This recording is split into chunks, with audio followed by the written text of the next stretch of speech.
Hello friend, good morning. সকলে কেমন আছো? আশা করছি সকলে ভালো আছো, সুস্থ আছো। তো আমার নতুন আরও একটি ভিডিওতে তোমাদেরকে জানাচ্ছি অনেক স্বাগত। তো সকাল সকাল আজকের ভিডিওটাও শুরু করে দিলাম। তো আজকে হলো গিয়ে শুক্রবার, আর এখন 9:30 মতন বেজে গিয়েছে ঘড়িতে। তো ঘুম থেকে উঠেছি অনেক সকালবেলা, প্রায় তখন 6:30 বাজে নেই, 6:10 বা 5 এরকম হবে, বা 6টা হয়তো এরকম হবে। তো তারপরে মেয়েকে রেডি করিয়ে স্কুলে পাঠিয়ে দিলাম। তো ওকে বললাম যে স্কুলে যেতে হবে না, কিন্তু ও গেল। প্রচণ্ড গরমের জন্য বারণ করেছিলাম। আর তারপরে ও চলে যাওয়ার পর চা খেলাম। চা খেয়ে ঘরের কাজে লেগেছি। ঘরের কাজে লাগিনি, এখনও ভিডিওর কাজ করছিলাম। আর এই যে জলখাবারের জন্য ব্যবস্থা করছি। দাঁড়াও, তোমাদের দেখাচ্ছি যে কী ব্যবস্থা হচ্ছে।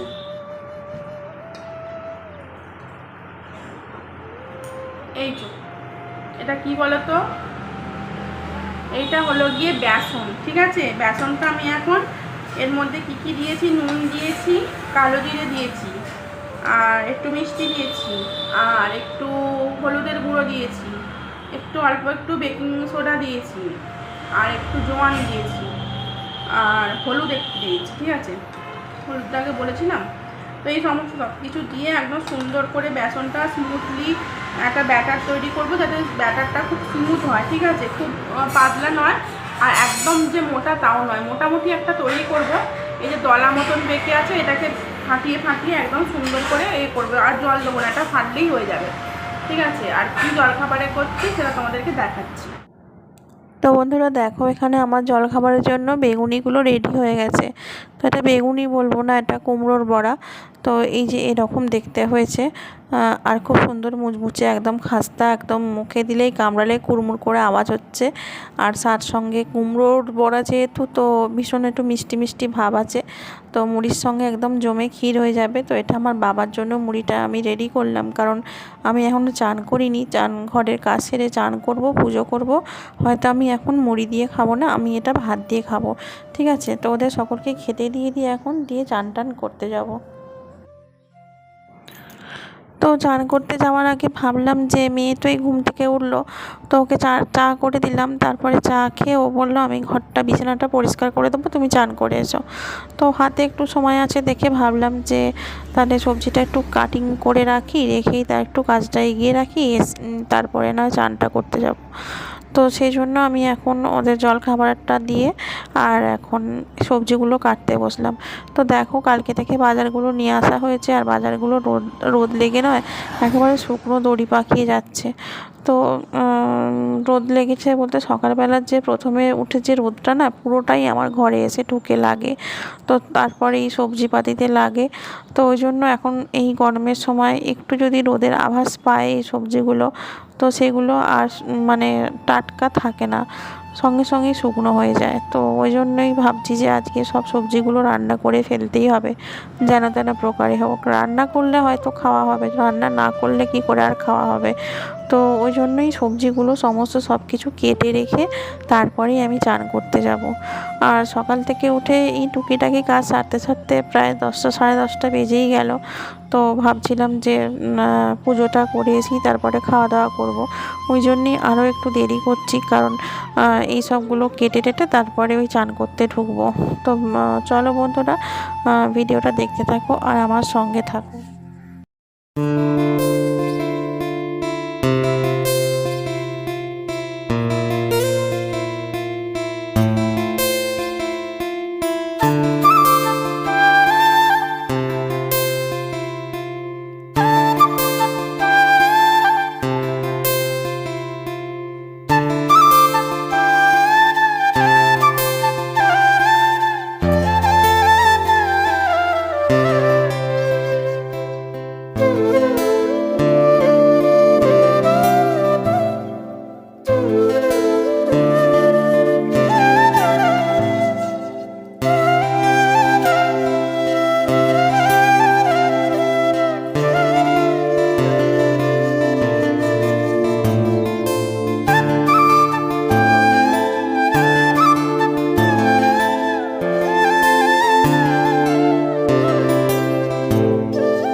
পুজো দেওয়া একসঙ্গে কমপ্লিট হলো।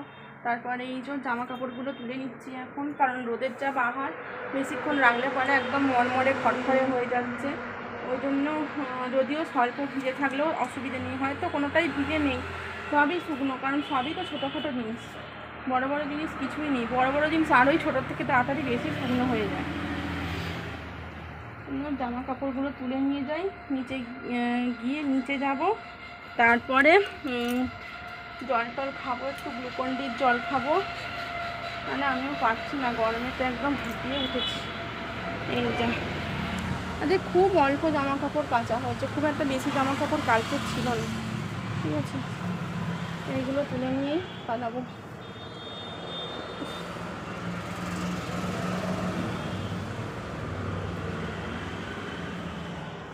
হয়ে গেল জামা কাপড় তোলা, দরজাটা দিয়ে দিই, না একেবারে হনুমান যদি এসে যায়।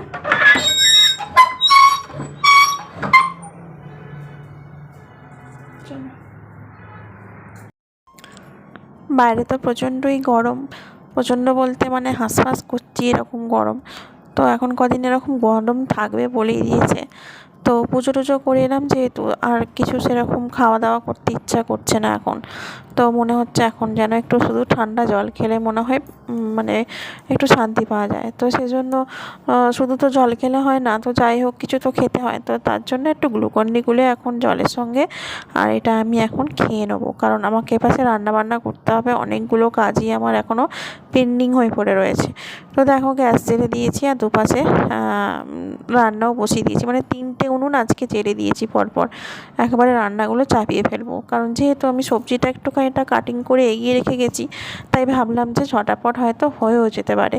তো ওই জন্য একদিকে ভাত বসিয়েছি, একদিকে ডাল হচ্ছে, আর একদিকে কড়া বসিয়েছি, উচ্ছে কেটেছি, উচ্ছেটা ভাজবো। তো এই রান্না করতে করতে কিছু কথা চলো তোমাদের সঙ্গে শেয়ার করি। তো তোমরা তো আমার পরিবার, তো তোমাদের কাছে যদি কোনো মনের কষ্ট হয় তখন তোমাদের কাছে তো সেটা শেয়ার করা যেতেই পারে, তাই নয়? তো যাই হোক, এখন কী বলতো, এই যে রান্না করছি কিন্তু মনটা একদমই ভারাক্রান্ত হয়ে রয়েছে, মনটা একদমই ভালো নেই। কারণ আজ 18টা বছর ধরে আমি সংসার করছি, ঠিক আছে? তো বিয়ের আগে যতদিন না বাপের বাড়িতে থেকেছি, তার থেকে মানে বেশি টাইম শ্বশুর বাড়িতেই আমার কাটানো সময়। তো যাই হোক, খুব অল্প বয়সে বাবা বিয়ে দিয়ে দিয়েছিলেন, মানে কলেজের গণ্ডিটাও আমাকে পেরোতে দেয়নি, তার আগেই বিয়ে দিয়ে দিয়েছিল। তো তারপর থেকে সংসারের হাল ধরেছি, হয়তো সেরকমভাবে গুছিয়ে সুঝিয়ে কাজ করতে না পারলেও মোটামুটি হয়তো কাজ চালানোর মতন কাজ আমি করে নিতে পারি, ঠিক আছে? তো আমার সংসার চালানোর যাবতীয় যা যা সংসারের কাজ জানা দরকার সবটাই জেনে বুঝে আমি কাজ সামলে করে থাকি। তার উপর তো বাচ্চা কাচ্চা রয়েছেই, তো সব ফ্যামিলিতেই বাচ্চা কাচ্চা মানুষ হয়, তার জন্য মা বাবারা তাদের কষ্ট করে মানুষ করে। কিন্তু আমাকে আজকের দিন অবধি একটা কথাই এখনও শুনে যেতে হয় যে তুমি তাহলে কী করলে, আমি কি করি সারাদিন, ঠিক আছে? আমি কি করি? আচ্ছা, আমি কি শুধুই সারাদিন এমনি বসে শুয়ে দাঁড়িয়ে থাকি? তোমরা তো ব্লগে দেখো যে সারাদিন আমার সংসারে যাবতীয় ডেলি ব্লগ তো তোমাদের সঙ্গে শেয়ার করি। কোনো সময় দেখেছো আমাকে শুয়ে বসে থাকতে? তো যতটুকু যা সময় ততটুকু সংসারের কাজকর্ম করে কাটিয়ে দিই। যার সংসারে যেরকম কাজ সে তো সেরকম ঠিক করবেই, কিন্তু তারপরেও একটা মেয়েকে কথা শুনতে হয় যে সে সারাদিন কী করে, কী কাজ করে। তাহলে কি সারাদিন আমি শুধু ঘুমাই, না সারাদিন আমি শুধু বসে থাকি ফোন দেখি, না কী করি? তো ভালো লাগে না এই কথাগুলো শুনতে শুনতে, না দিনের পর দিন আমি প্রচণ্ড মন থেকে দুর্বল হয়ে যাই। আমার কোনো কাজ করার এনার্জি থাকে না। নিজের লোকেরা যদি সবসময় আমার পেছনে এরকম করে বলতে থাকে, আমাকে যদি এরকম দোষারোপ করতে থাকে, সেখানে আমি কাজ বাজ করে কী শান্তি পাই বলো তো? সত্যি কথা মনে প্রাণে ভাবি যে আমি এতদিন তাহলে কার জন্য, সংসারে কার জন্য, কার কী করেছি যে আজকের দিন অবধি আমাকে কথা শুনতে হচ্ছে। আসলে একটা কথা কি জানো তো, টাকাই হলো সব। যার কাছে দুনিয়াতে টাকা থাকবে তার কাছে অনেক মূল্য আছে, সবাই মানে তাকে মাথায় করে রাখবে। কিন্তু যার কাছে টাকা থাকবে না, তাকে নয় কেউ সেরকম সম্মান বা মূল্য দিতে জানে না। তার প্রাপ্য সম্মানটুকু কী সেটা কেউ দেয় না। তো এইটা মোদ্দা কথা আমি বুঝে গেছি। তো আমি সত্যি কথা বলতে আমি যেভাবে মানুষ হয়েছি, যে ফ্যামিলি থেকে আমি বড় হয়েছি বা যেভাবে আমি মানুষ হয়েছি, আমিও চেষ্টা করেছিলাম নিজের পায়ে দাঁড়ানোর জন্যে, কিন্তু আমাকে হয়তো মানে এগিয়ে নিয়ে যায়নি কেউ। বাবা তো অল্প বয়সে বিয়ে দিয়ে দিল, তারপরে সংসারে ঢুকে গেলে সেখান থেকে বেরিয়ে কিছু করা মানে চারটিখানি কথা নয়, সবার সাপোর্ট দরকার, সবার সব কিছুটা দরকার। তো চেষ্টা করেছিলাম অনেক কিছুই করার, পার্লার খুলেছিলাম, তারপরে একটা বিজনেসও স্টার্ট করেছিলাম, কিন্তু মেয়েদের জন্য আমি সেটা মানে কোনোটাই কন্টিনিউ করে উঠতে পারিনি।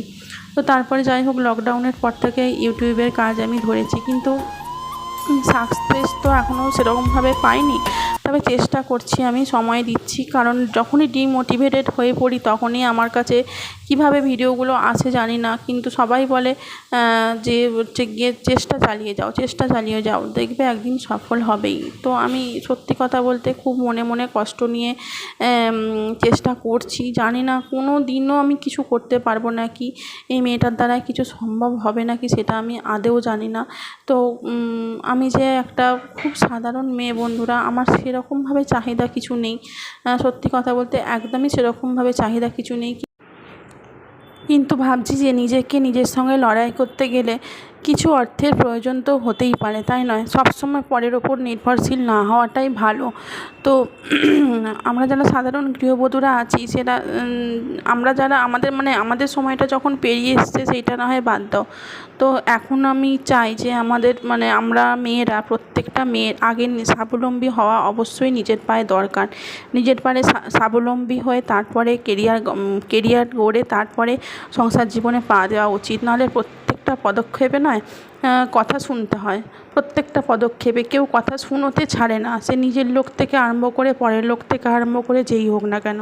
তো সত্যি বন্ধুরা, আজকে তোমাদের সঙ্গে মনের কথাগুলো খুলে বলতে পেরে মনটা নিজেকে খুব হালকা লাগছে। তো সন্ধেবেলা এখন সন্ধে দিতে এসেছি, তো গা হাত পা ধুয়ে সন্ধে দিলাম।